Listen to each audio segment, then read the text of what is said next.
Bienvenidos a nuestro canal Descifrando el Tiempo, donde exploramos la vida de los grandes monarcas que dejaron una huella indeleble en la historia. Hoy viajamos al siglo XVI para conocer a Felipe II, el rey de España que gobernó uno de los imperios más vastos y poderosos que el mundo haya visto. Su reinado, lleno de logros y desafíos, definió una era en la que el poder español alcanzó su apogeo. Pero ¿quién fue realmente Felipe II? ¿Qué decisiones marcaron su tiempo en el trono y cuál fue su legado? Acompáñanos para descubrirlo. Te invitamos a explorar el pasado con nosotros, entendiendo cómo los eventos históricos se conectan en un gran rompecabezas temporal. En esta ocasión para descubrir la vida y el impacto de este gran gobernante. Recuerda que una característica de este canal es que al final del video podrás ver ejemplos de cómo ha influenciado este personaje de la historia antigua en la cultura popular. Dicha influencia puede estar reflejada en películas, documentales, series, libros o videojuegos. Acompáñanos en este viaje a través del tiempo. Primeros años y ascenso al trono. Nacido como Felipe de Austria el 21 de mayo de 1527 en Valladolid, era el primogénito de Carlos I de España y V del Sacro Imperio y de su esposa, Isabel de Portugal. Por vía matrilineal era nieto de Manuel I de Portugal y María de Aragón, y por vía patrilineal de Juana I de Castilla y de Felipe I de Castilla, siendo sus hermanas menores María y Juana de Austria. Su destino desde niño estaba íntimamente ligado a la monarquía hispánica, al ser el heredero de tan vasto imperio. Carlos e Isabel se implicaron muchísimo en la formación de su heredero, con Isabel seleccionando a Juan Martínez Guijarro, también llamado Silicio, quien lo formó en humanidades, aunque un año después Felipe pasará a ser educado solamente por hombres al ser escogido Juan de Zúñiga como maestro por Carlos.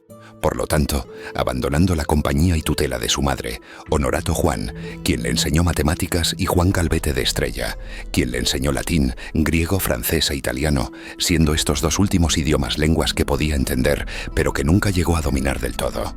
Otros aspectos de su formación se destacan su formación en esgrima y equitación. Debido a los constantes viajes que tenía que hacer Carlos para supervisar el vasto imperio que le fue legado, no pudo implicarse tanto en la educación de su heredero, tarea especialmente complicada por el fallecimiento de su esposa Isabel en 1539 por fiebre posparto, aunque sí nombró a Felipe regente de España, asesorado por consejeros veteranos con la finalidad de darle experiencia directa en los asuntos estatales, cargo que ejercería hasta 1548. En ese mismo año se casó con la primera de sus 4 esposas, María Manuela de Portugal, hija de Juan III de Portugal y Catalina de Austria, quien acabaría dándole un hijo, Carlos, en 1545, pero María Manuela falleció de fiebre postparto, con Felipe mostrándose un padre similarmente ausente de la crianza de su hijo, ya que Felipe tenía que hacerse cargo de los asuntos de Estado, realizando entre 1548 y 1551 numerosos viajes para visitar los que serían sus dominios.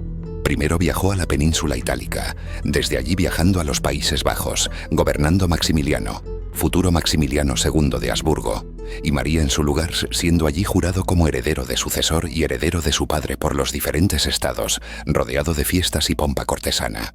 En 1549, Carlos I le declara mayor de edad, renunciando formalmente a la patria potestad de su hijo. Viajó también al Sacro Imperio, donde entró en contacto con las complejidades del Sacro Imperio y la política internacional, acompañando en 1550 a su padre a una reunión allí con su tío Fernando, teniendo los dos hermanos una disputa para que reconozca a Felipe como sucesor, a lo que Fernando se negó.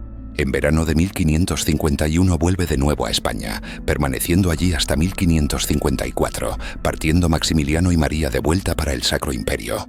Felipe se diferenciaba de su padre en su carácter más meticuloso y reservado, rara vez moviéndose de España y siendo menos políglota y guerrero que su padre, pese a no tener miedo de hacer gala de la fuerza de las armas si fuera necesario. En 1554 fue prometido a María I de Inglaterra, prima de su padre, con el fin de impedir el avance del protestantismo, aunque no podía haber matrimonio debido a que era príncipe y duque, en este caso duque de Milán, legándole Carlos el título a Felipe tras la muerte de Francisco II Sforza, último soberano, en una ceremonia secreta para evitar conflictos con los príncipes electores. Pero su suerte cambiaría cuando Felipe fue nombrado rey de Nápoles, finalmente casándose en Inglaterra con María, matrimonio del que no engendraría descendencia y por la que no sentía ningún sentimiento romántico, aunque ella sí lo estaba de él. Pero sus poderes eran limitados al ser el consorte.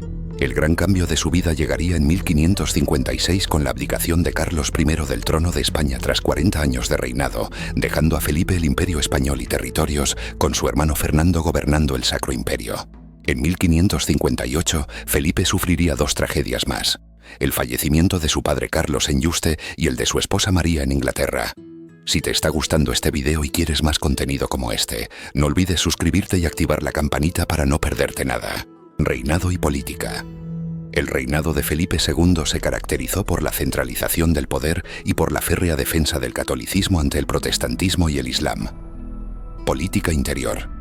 Felipe II mantuvo la política administrativa de su padre, aunque la centralizó más si cabe, estableciendo la corte en Madrid en 1561, siendo desde ese año el centro de todo su poder. Pese a delegar en sus consejeros y gobernadores, él era quien tenía la decisión final en los asuntos del reino.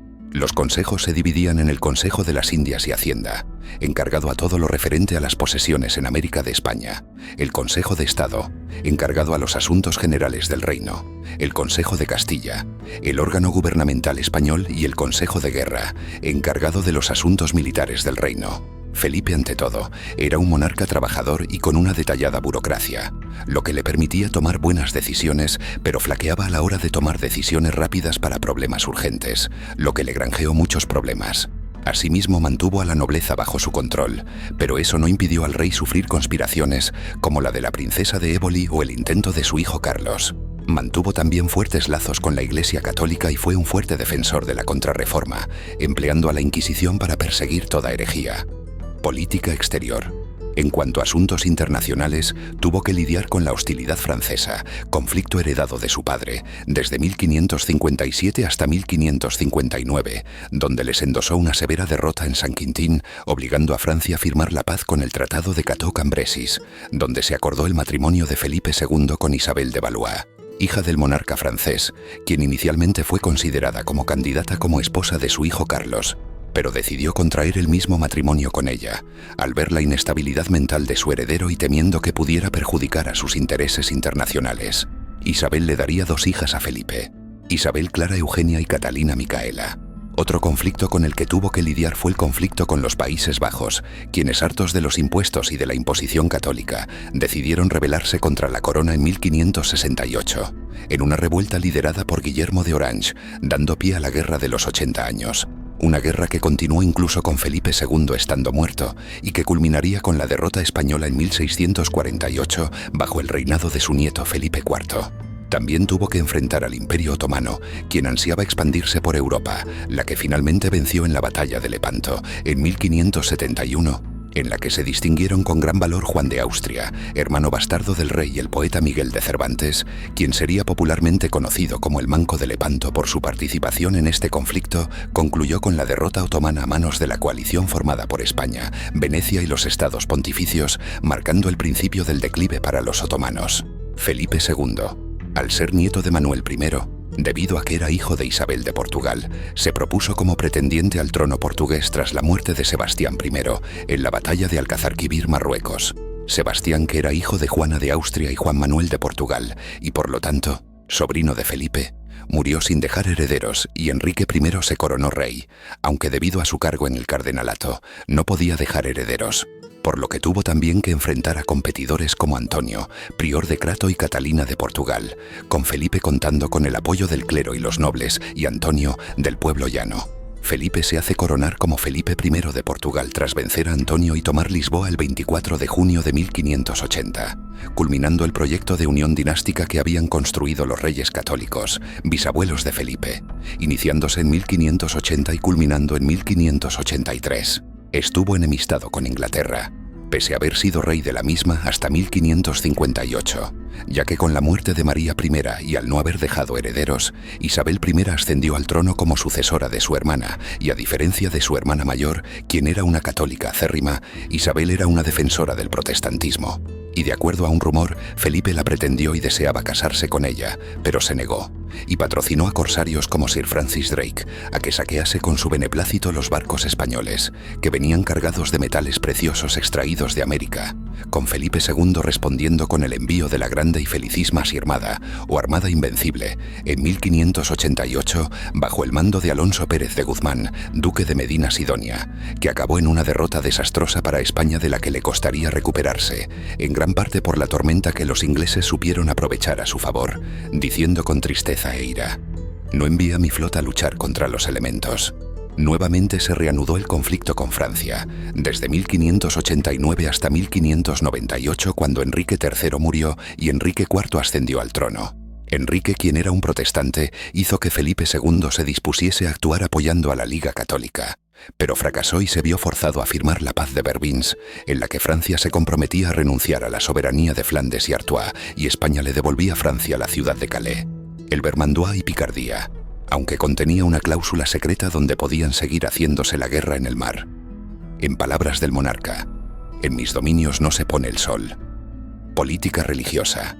Felipe II era un acérrimo católico, defensor de los valores apostólicos romanos, demostrándolo mediante su apoyo al Concilio de Trento, y fortaleció la influencia inquisitorial en España y sus dominios, persiguiendo con ferocidad a los protestantes en los Países Bajos, y a pesar de ser un monarca católico, tuvo enfrentamientos con 3 papas cuando estos intentaron prohibirle que celebrase tauromaquias, demostrando que no le temblaba el pulso a la hora de enfrentarse a la Iglesia si sus intereses así lo deseaban.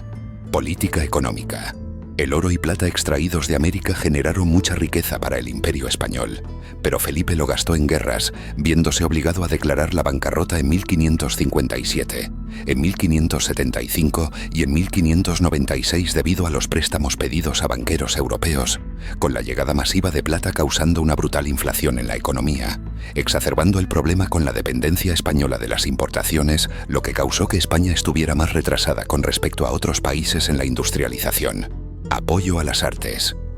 Felipe II no solamente fue un monarca cuyo reinado se marcase por el expansionismo español, sino que también fue un mecenas de las artes, con numerosos artistas recibiendo su apoyo. Arquitectura. La obra que más apoyo recibió de él fue el monasterio de San Lorenzo del Escorial, que fue encargado construir en 1563 con motivo de la victoria de San Quintín contra Francia, debiendo servir como mausoleo para Carlos I, su padre, y que acabaría siendo el lugar de entierro de la gran mayoría de reyes y reinas de España, y reflejase la fe católica. Fue diseñado por Juan Bautista de Toledo, pero concluido por Juan de Herrera, de quien se nombró el estilo herreriano del Renacimiento, siendo monasterio, biblioteca, basílica y panteón real, de estilo sobrio, geométrico y monumental, con su interior lleno de valiosas colecciones de pintura, manuscritos y reliquias religiosas, reliquias que el rey coleccionó a un grado obsesivo. Pintura. También fue un patrocinador de las artes pictóricas, pese a contar con un gusto más austero y sobrio, con artistas como Tiziano, quien fue el artista favorito de Felipe, aunque ya había pintado retratos de su padre, como Carlos V en Mühlberg en 1545, creó también retratos como Felipe II en armadura, que fue enviado a María I Tudor con motivo de su compromiso, y Venus y Adonis, de quien el modelo para Venus pudo haber sido Isabel de Osorio, una de las amantes del monarca y quien se dice le dio 2 hijos ilegítimos, Bernardino y Pedro. Otro artista que recibió su patrocinio fue el Greco, que pese a no gustarle el manierismo del Greco y que prefería un estilo clásico y realista. También destaca Antonio Moro, quien realizó varios retratos del monarca. Música.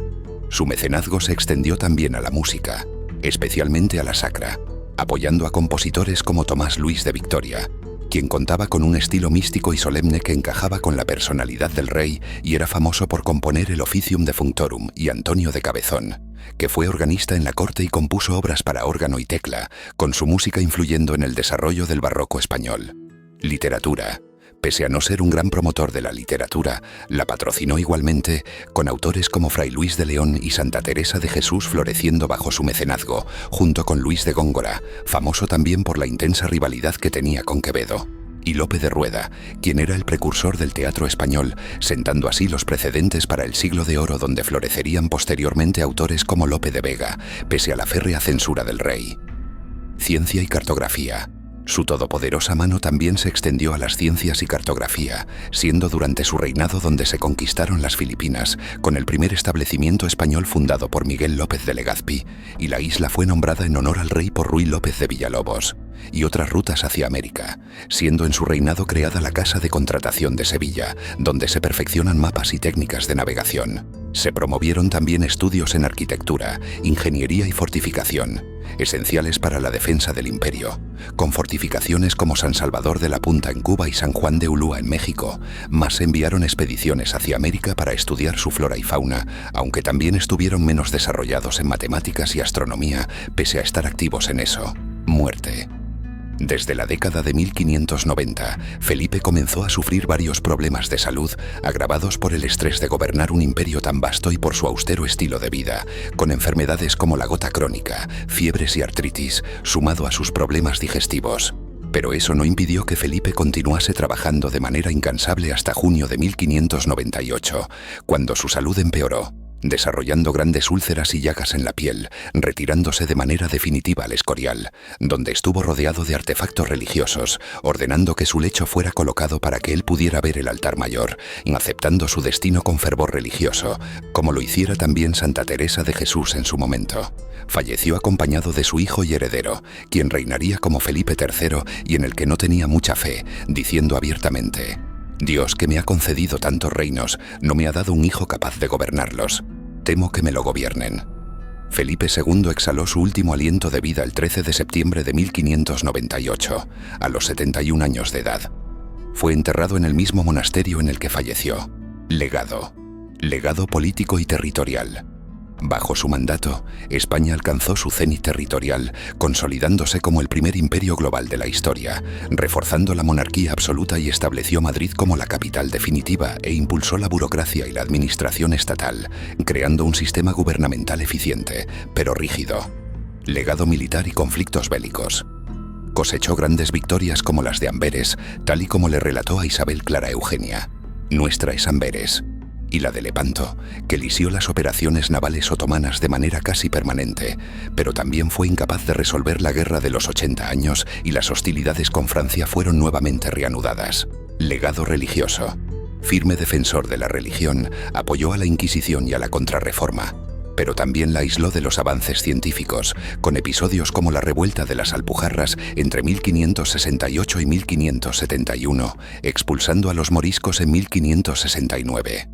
Legado económico. Bajo su mandato se incrementó el comercio y el flujo de metales a través de la ruta del Galeón de Manila, pero también causó problemas como la inflación, que acabarían afectando a sus sucesores. Legado cultural. Si bien durante su reinado se erigió el monasterio del Escorial, que se convirtió en el centro del saber e impulsó la música sacra, pero la censura limitó el potencial de la literatura y el pensamiento. Influencias en la cultura popular. Aparece en el episodio de la segunda temporada del Ministerio del Tiempo, Cambio de Tiempo, donde es interpretado por Carlos Hipólito. Aparece en la serie española Reinas, donde es interpretado por Adrián Castiñeiras. Aparece en la serie Carlos, Rey Emperador, donde es interpretado por Pablo Arbués durante su niñez y por Marcel Borràs en su etapa adulta. Reflexión y conclusión. El reinado de Felipe II supuso el cénit que inició durante el reinado de su padre Carlos I, pero también el acrecentamiento de los problemas que antaño aquejaron al reinado de su padre, como las bancarrotas y la incapacidad de unir a Europa bajo el estandarte de la cristiandad, junto con decisiones cuestionables como la expulsión de gran parte de la población morisca o la censura del pensamiento y la literatura. No en vano, su legado también es complejo, siendo descrito por algunos como un fanático despótico y otros como un monarca benevolente, aunque la realidad es que estaba entre medias, como todo ser humano. ¿Qué opinas sobre este tema? Me encantaría saber tu punto de vista, así que deja tu comentario aquí abajo. Gracias por ver este video, dedicarnos tu tiempo y acompañarnos en este recorrido por la vida de Felipe II. Si deseáis saber más sobre los grandes monarcas de la historia, háznoslo saber. No olvidéis suscribiros, activar la campanita para no perderos nada y darle like. A ti no te cuesta nada y a nosotros nos ayuda muchísimo. Hasta la próxima en Descifrando el Tiempo.